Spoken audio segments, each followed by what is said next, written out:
Welcome to Just Minding My Business Radio, where we are moving at the speed of God, learning what we didn't know we didn't know. I'm your host, Ida Crawford. And I'm your co-host, Ruth Haskins. So grab a pen and paper and get ready for information that you can use.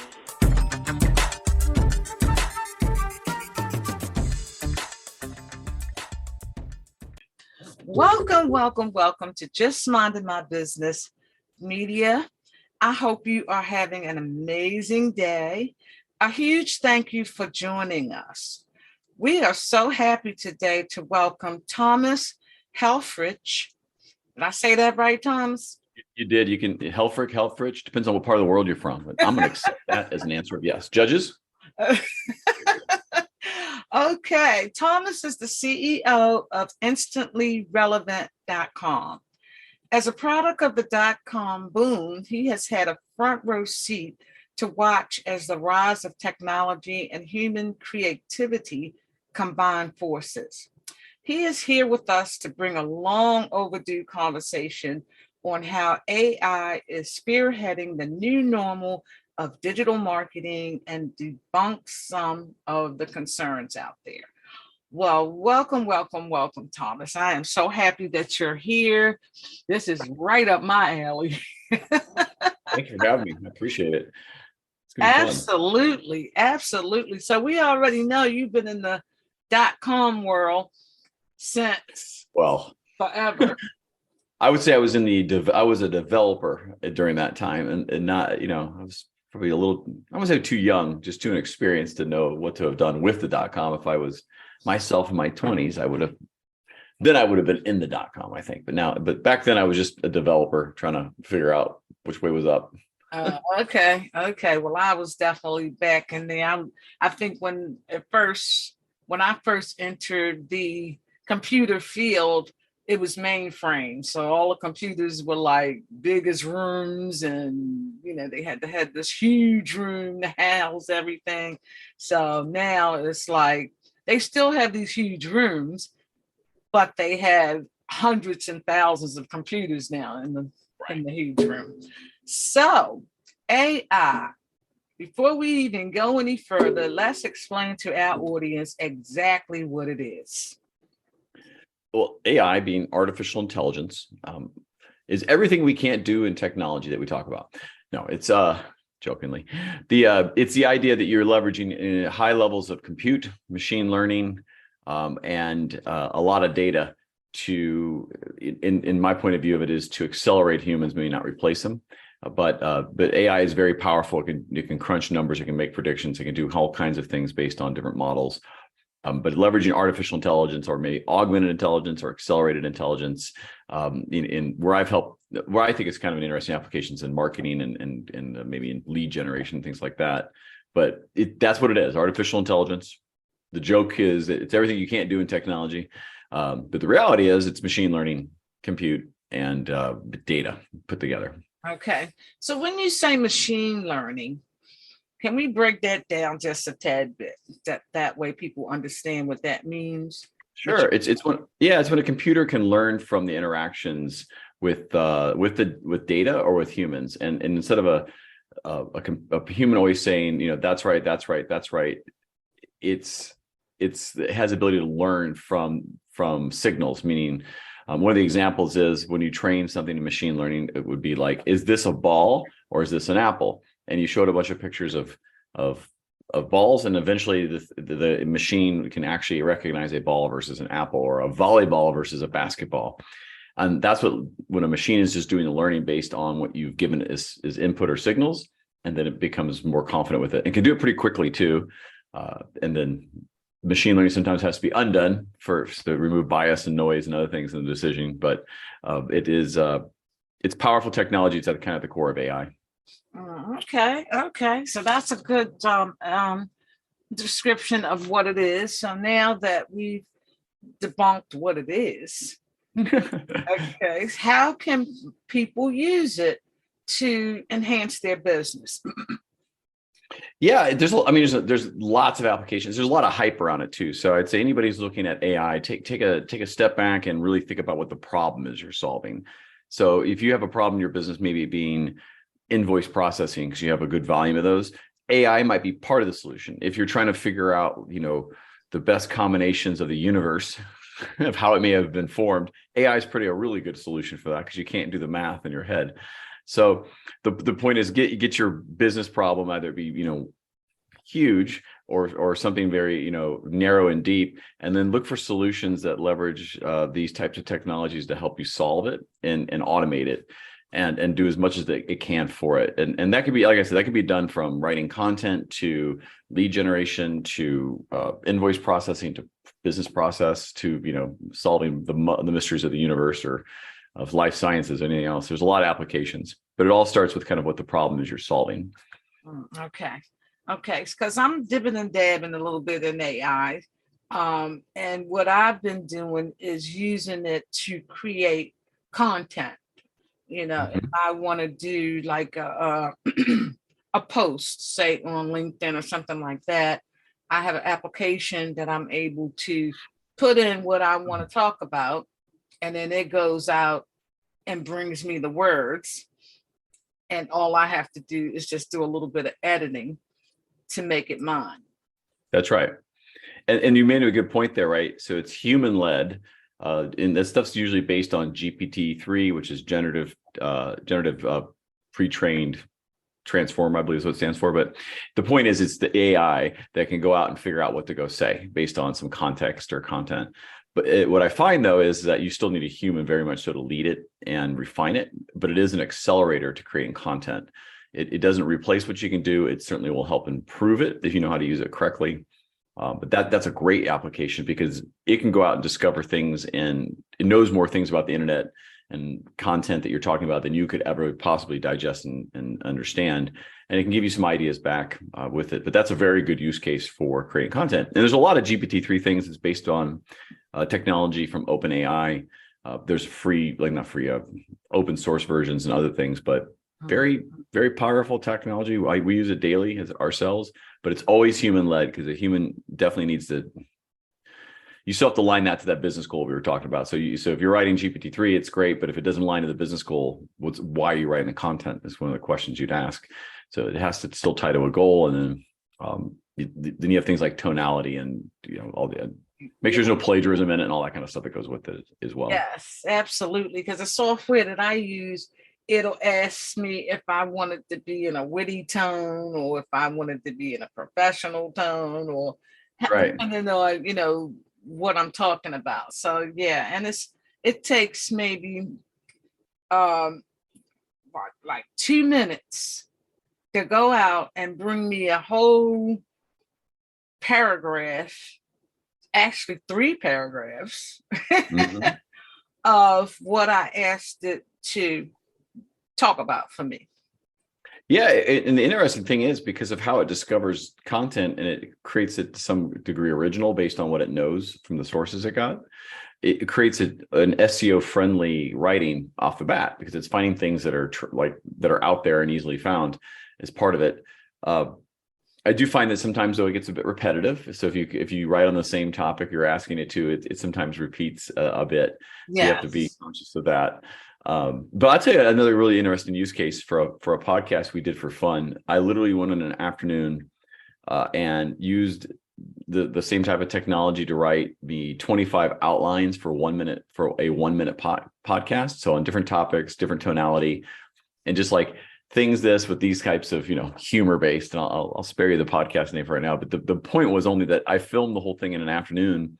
And the podcast did over 4,500 downloads, and we did almost 40,000 followers on TikTok in 30 days as we released it. Wow. And I filmed it in an afternoon. Now you're probably like, did you keep doing it? And the answer is no, because it was more of an experiment, and I don't know how to monetize that quite yet. But the idea, though, AI made that very much relevant and very easy to accelerate to go do. It's a really interesting way to get it wasn't a script, it was an outline, so I could just riff on it, but it helped me do that. I wouldn't be able to make up that stuff that I was talking about without having that knowledge and that kind of flow with some interesting facts around it based on the humor and the angle we were taking. Absolutely. So it's definitely a great tool. It definitely saves you time. whereas, you might sit down and try to write something, it might take an hour or so. You can probably do it in 30 minutes or or less. less. I mean, Or sometimes less. you give me a blank piece of paper, it's going to stay blank. And if you give me a blank piece of paper with dictation, it'll just fill up with nonsense. And gosh, but if I could take a few thoughts of here's my, and even like here's my idea, and here's the subject, it's amazing how it comes back and helps you organize your thinking around it a bit, so you can either review it or support some of the other findings. With our customers, we use this on not everything, but we're always looking how we leverage technology to improve content or sales materials or lead generation or all the things we do for our customers. It's super important because it'll offer you scale of volume. Mhm. It'll improve quality if you know how to use it, know which technologies to use, but it'll also it'll lower your kind of investment needed in marketing, I believe, especially if you're leveraging a partner. So if you're doing it yourself, like you said, you still have to be involved. That means if you're super busy, and I know you are, if to do it at scale, that means you have to hire somebody, which doesn't really give you the scale then once you're hiring people to go manage a technology or set of technology. So there's some ways you leverage technology to truly get the benefits of it. But if you're in a larger organization, you should definitely be using it. And even if you're a smaller organization, you should use it, but maybe slightly differently. Yes, absolutely. Absolutely. Now, the other question that I have for you, now we talked about the writing piece. What other forms of AI? Because I think I've looked at a couple where you have the person talking, that kind of thing. They have different people that you can pick. It could be a male, it could be a female, and you can have them talking for you. What do you think about that? I think it's pretty nascent still. I think there's it's really cool. I mean, a lot of the stuff around even deep fakes and how they play now into chat bots or AI bots of interactions. Even just like changing your voice to, I've seen some cool ones with, me speaking and I sound like Morgan Freeman or something. Which is, everyone thinks I do look like Denzel, just to be clear, but I didn't do that one. He wasn't available for that. But I think the technology is cool. I think it's very powerful and it sounds kind of scary at the same time. So just, not to be a fear monger of tech, but because I'm certainly not, but be careful of the stuff. Like, I think we should, as a society, maybe be curious and cautious of some of the technologies and how they're used when they get past the novel. So, but I think they're cool. I mean, don't get me wrong. I try to keep the human at the front of everything especially when you're, humans are still buying from humans. So Yes. you want to use as much technology as possible to automate the mundane and repetitive data entry type of tasks, if you will, or just workflow type things. But when it comes to the interactions, there's a time when a human needs to come in, and that's where all AIs are out the window, right? But the AI chatbot, the video, that's all pretty cool stuff. It's pretty cool, by the way, if you were doing a podcast, let's say, and you choked on a few words, you can re-record those words, or the AI will go and fix your tone with it. So that there's some cool things on edit you can do with that. Okay. So your company, how do people get to work with you? Well, I mean, it's pretty simple, really. We if you go to instantly-relevant.com and you hit the contact us, or you hit me on LinkedIn or anywhere, you're gonna go to a Calendly and you're gonna meet with me. So I still offer my time because we don't take every customer that comes to us, because we have to make sure that it's the right relationship and banter, because we kid. Oh, no kid, but it's on our website, and our about section is that, we say, seriously, we actually give a shit about you. And so we don't ever want to be treated like a vendor, because we'll never act like one. We act like a partner. We will call your baby ugly if it's ugly, and we'll help you. If we think you're doing something that's a great idea, we'll support it. If we think it's a bad idea, I'm gonna let you know. Because so not every company wants that type of relationship with somebody. They're not. We're picky about that a bit, because we want to make sure that who we work with, we're behind them, and we support what they're chasing and their vision. I mean, we typically focus on founders and entrepreneurs and startups, because the mentality and how, we offer a whole marketing department as a service. I mean, that's what we do. So like when you hire us, there's like 13 roles. You get some go-to-market strategy, you get video. I mean, like everything you can imagine into it, except a TV show. We don't have the TV show like you get. But that's what you get. Like, no matter if you're, an individual or an enterprise, you get the same things. You just, it's how much of it do you need? And that's how we've organized it. But answer your question in short form. It's instantly-relevant.com, and just contact us or email me.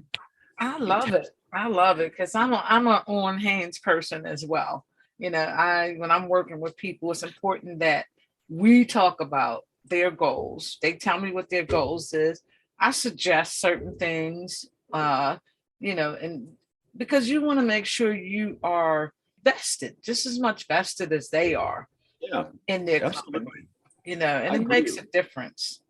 It does when it's one thing, you're getting paid for a service and you have to perform and do those things. But, our teams, we have SLAs when we do the things, and we say we're going to deliver this and we're going to go do that.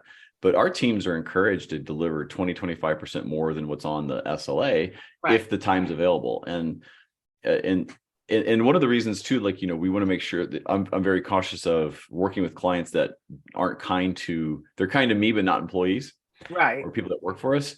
And so, because they're our greatest asset is my teams and what we do, way beyond the technology, right? But without them, it doesn't happen. So we're very protective of, hey, if you get kind of I don't call it abusive, but kind of a jerk face customer, sometimes you got to pull them aside and say, hey, listen, or you just find a way to end the relationship because it's like, I'm not going to lose my team over any customer.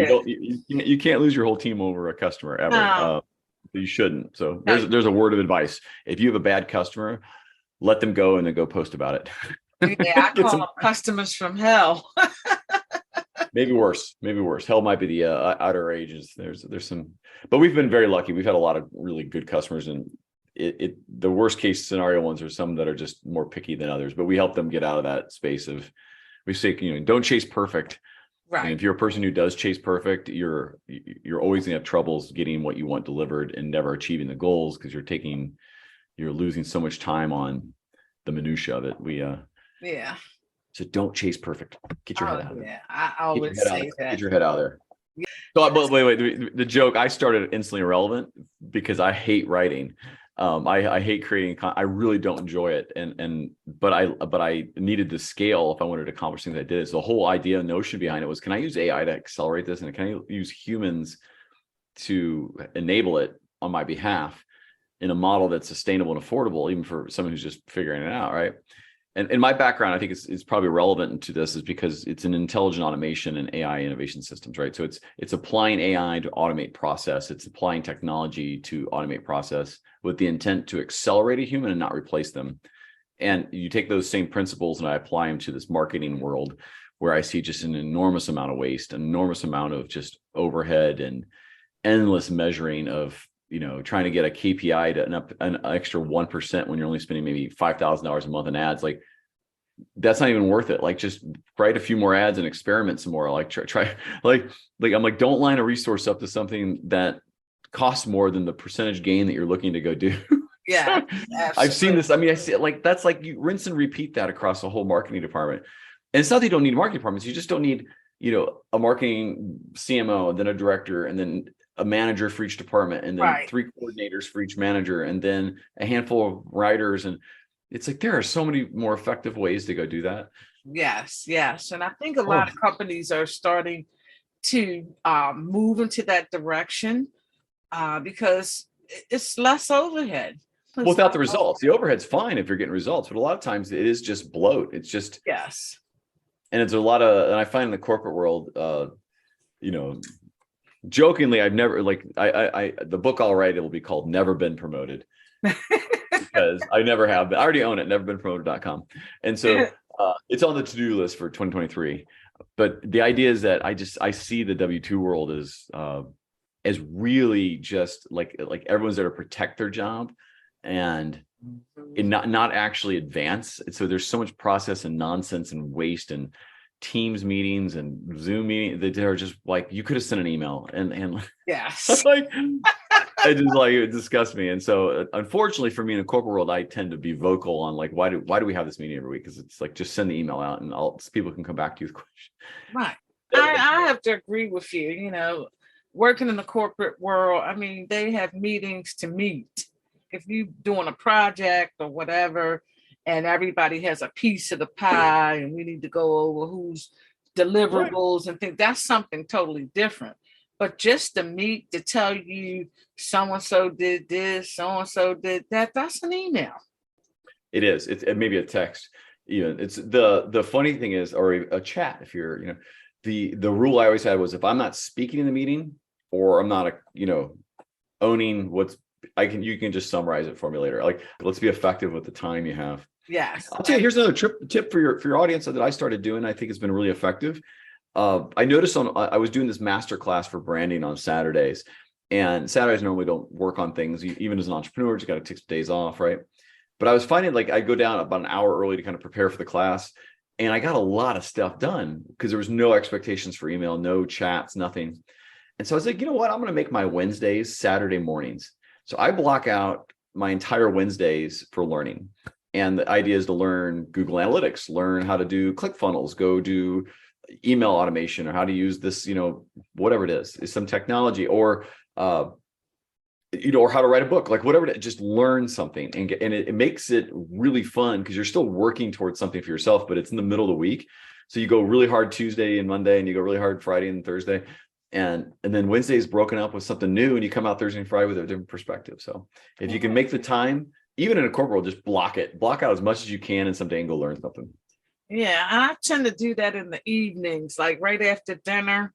I'll have, I'm going to play with this software tonight and see what this is about. So I'll turn write me a new machine learning model and figure out the stock market. I'll turn on Wheel of Fortune and just start, playing with stuff. And it's like, I did this.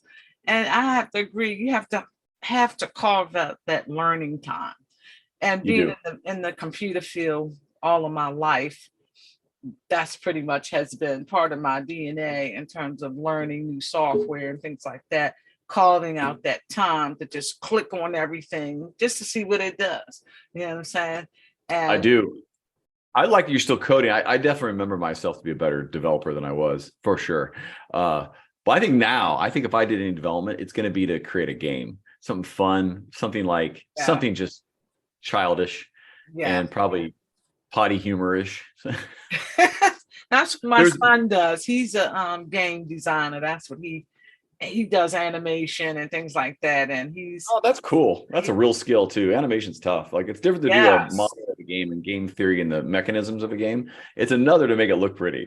Yeah. And watching him, it takes like 100 different pieces of code to just move a finger or move an arm. I mean, to get it fluid and make it look good. And yeah, it is amazing. I was like, I take my hat off to you. Tying it back to business marketing, whatever. But the truth is, those who are gifted from higher powers with things like creativity and drawing and art and the ability to put colors and things together that change how you or music, right, or singing, that will always be in demand. Always. Yes, always. I think the shift in society, like I think you'll see, is when the models for example, in music, it's such a centralized thing where for you to make money in music, it's a really anomaly. It's like when parents are like, oh, you want to go into art and music? Ugh. Like, right, it's gonna be $60,000 art school, and you're gonna make $20,000 a year selling a painting once in a while. Anyway, but in the Web 3.0 world, where it's decentralized, and all of a sudden now you could have a following, a base of a community that's kind of like part ownership of your music because of how that all works. It's interesting because you could have then 10,000 people who care about your music, let's say, or art, and maybe they pay you, I don't know, $20 a year or whatever it is for whatever you produce. And you're keeping 80% of that. You can make a really good life out of not a big audience. The point is that the model flips where you own your content and you can get paid for it in the community that supports and likes you, is happy paying you the money because they like it. And it's not that, but you keep 80% of it.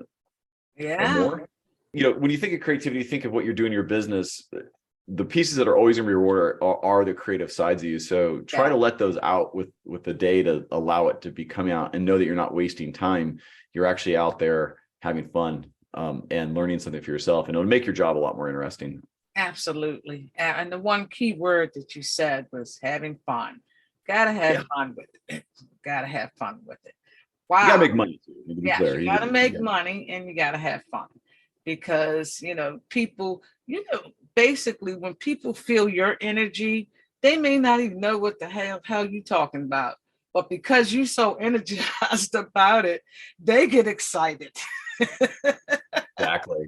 Exactly. And that's, I mean, and sometimes people don't even, it's like you're watching your like a kid, right? Like, and I don't mean like to say adults are like kids, but when you see a kid excited about something they did, and you don't really particularly care about that subject, but you just love to see the excitement in them. Yes. That doesn't lost on a human. When you see someone who's like, oh my gosh, I really like doing this or these plants, and you're like thinking, that's not me. But it's cool to see someone like be weird about that or happy about that or into it. Like, but if you like, how like there's a degree of you that goes, there's some real joy there. So, Mr. Thomas, if I Yes, ma'am. want to work with you, what are some of the criteria in terms? What do you look for in a company that definitely fits your platform? Yeah, so it's in the profiles following. We really like to focus on founders, entrepreneurs, or that marketing lead from a startup. So someone who's funded. It's not that we wouldn't work with larger companies, but they just those types of personas tend to work with. So that's one. The second is if you need like things created, and that's from like post content, video, audio, sales decks, pitch decks, whatever you need, like things created on the creative side. We do that really well. We manage things well. So we manage social media. We run the engagement on those. If you need ads, we do all that piece too. And we also then do lead generation. And that could be anything from actual people calling other people or emailing them. So real humans involved versus and all the way through some more LinkedIn, maybe AI type things where humans are involved, but there's a little more scale with it. One thing we did in my agency that I think was interesting from that we do is a lot of agencies that say you spend 5,000 in ads a month, they charge you 10. Ours is because you're a whole marketing department, right? You can direct the time to say, hey, can you create ads this month and manage the media, social media, and reduce maybe your content creation and the posts, and then it's the same cost. You just go put your credit card and you spend whatever you want on your ads every month. So you can go spend 1,000 or 10 million. I don't care. As long as the time it creates to manage that ad and post it and create the contents in the bounds, you can do whatever you want. And it saves companies so much by having a fixed cost approach to their marketing department that they control the scale, and the more that they do, don't get charged more for it. So a lot of customers like that with it is they can get real scale from content creation to social media management to a lead generation. And in one spot that's not a W-2 employee. We caught our biggest plan is less than a full-time hire cost of an employee. Wow. That's amazing. And then 13 marketing roles for that. Let me think about it. You get people do one and a half things well, maybe. You're getting 13 people for less than a hire of like a marketing manager. Wow, that's amazing. That is totally amazing. And then it's all about that technology, baby, behind the scenes. No one cares about it. They only care about getting good stuff, getting leads, and not spending a whole lot for it. Absolutely. Absolutely. And having that flexibility to, put more energy here this time and let's slack off on this time. I like that that flexibility. Absolutely. No, tying it back to your original piece, it all starts with a goal. Like you said, you always have to, with your customers, right? You always start with, what are you trying to achieve? Like, what are the primary, secondary, tertiary things you need to get done this next 30, 60, 90, 180, days, whatever it is. And then that backs into what you should be doing from a content, from a social media, from a marketing standpoint. And everything else that doesn't align to that, we say, don't do it. So if it doesn't align to these really primary goals, focus in on those only valuable activities. And that, kind of back to some of the conversations we had with, don't do W-2 waste meetings like this type, like be as effective as you can. Because what happens, and the reason I know those meetings don't matter is if you're let go or fired, the company still goes on. It isn't in clay. So the truth of the matter is they're not that important. And there's a lot of things in life you do that aren't really that important, that you think they are. They're busy work. Focus on your revenue today and the revenue tomorrow. And if everything doesn't line up to those two things, then don't do it. And by the way, family time is revenue today and tomorrow. So you should make sure those things are there. Your health, even though I am definitely needing to go work out more, but the point being is that is revenue for today and tomorrow because you got to be around. So there's things that fit in that category. They're absolutely necessary, but there's a lot of crap that isn't. Absolutely. Wow. So again, Thomas, how do people connect with you? I want people to directly email me, actually.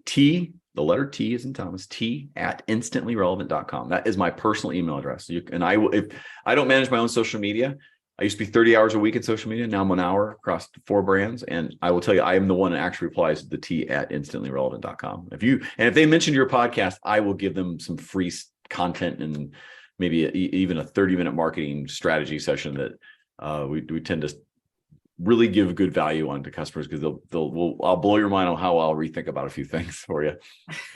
Okay, so y'all heard that. Tell them you heard them on Just Minding My Business, and you'll get those little goodies. And I think it's going to be well worth it, because we're all out here striving for, to make money in our businesses, and we have to do that through marketing strategies and different things that we put out there. And to work with an expert that knows how to do it can save you, oh God, so much time. Especially if you're a startup, you're just getting started. Exactly. You don't have time to waste money. No one does. You don't. No, you don't. No one. But you did a really important thing though, right? Like you need to work with people that are experts. And so I think a big thing that people do, you're not a core competency isn't everything.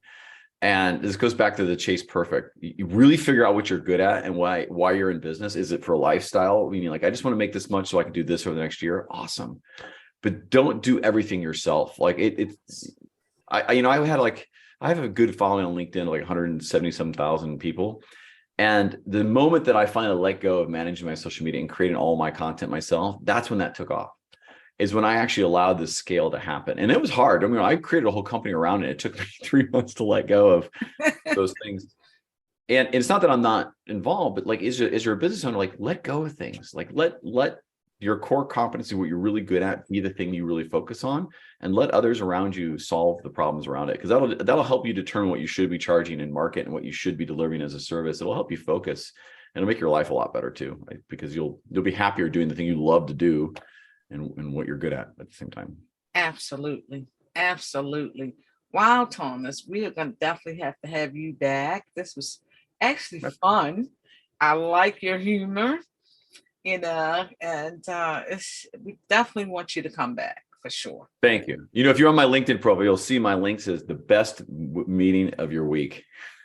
It's actually the link name, the best meeting of your week. Definitely connect with Thomas on LinkedIn. Please do that, because it sounds like he's the person that you need to be following and definitely getting involved with, to create better marketing, to use technology to support you with your marketing. And a lot of people, artificial intelligence is sort of new to most. So don't even worry about it. Just call Thomas. Let him figure it out for you. I mean, if you got technology fatigue, thank you for that. And that's a big piece that I think a lot of us is technology fatigue. So they don't do anything, or they try everything. Come talk to me. I'll help you. I'll give you the 5 or 6 technologies you really need to have to kind of launch and grow a business that are just core, and they automate so much from, your calendar scheduling to your, in the videos that you use and the audio you use and how you just do stuff. There's a lot of stuff that's just absolutely core to save you hundreds of hours a month for sure. Well, I'll definitely be talking to you.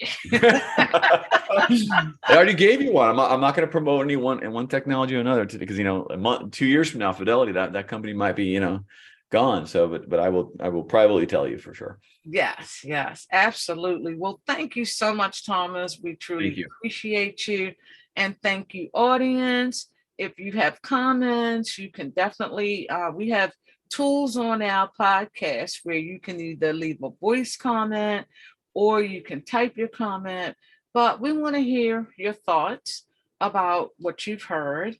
And Thomas has given you his information, but you can also always get in touch with us at jmmbradio@gmail.com, and we will definitely relay whatever it is you need Thomas to know. So enjoy the rest of your day, and thank you so much. Thank you for tuning in to Just Minding My Business Radio. I'm your host, Ida Crawford. And I'm your co-host, Ruth Haskins. We hope you enjoyed the show and appreciate you stopping by. Many blessings to you and yours.